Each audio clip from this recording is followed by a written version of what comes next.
Ne čuje. Ja. Ajde, će ovaj pare ti neko natratu. Ajde, tamo imaš isko na plavu. Moje reči ćete seći jer slova imaju oštrice. Okine maj, paredom napunim bolnice. Linije moje lepotice, pupovna vatru. Sa mojim bratom ne mijem igram igru veliku vatru.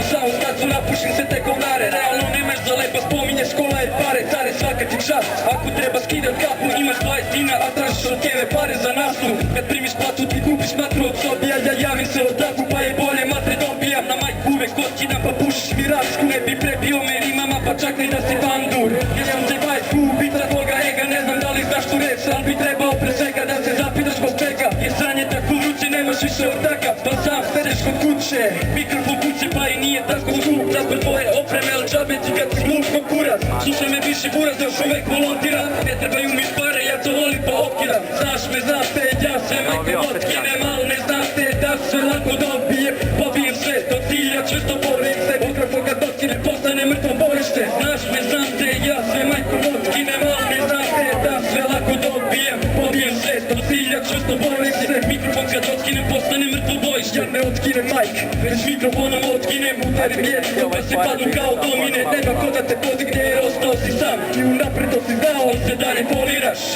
Mislio si da svi trčaće za tobom. Te ne svađaš sa štacima, svađaš se sam s sobom. I dalje krećem s istim starim mestima. Ti bez ostatka sediš kući, niko te ni ne viđa. Godinama nisi išao s ribom da se prošetaš. Godine smo ti jedini čestitali rođen. Mogu te zvati kompleks, ali ne zbog repa. Ne znam da ceniš ono što sad govoriš da treba. Ne znam šta si pričao, meni iza leđa. Ali se sećam gadosti što si mi pričao za Pećka. Ljubiš ovčanka, to je porazna obmana. Što te uopšte neko spominje, ti budi polaska. Znaš me, znam te, ja sad majkom otkinem, ali ne znam te da sve lako dobijem. Pobijem se do cilja, često borim se. Mikrofon kad otkinem, postane mrtvo bojište. Znaš me, znam te, ja sve majkom otkinem, ali ne znam te da sve lako dobijem. Pobijem se do cilja, često borim se. Mikrofon kad otkinem, postane mrtvo bojište.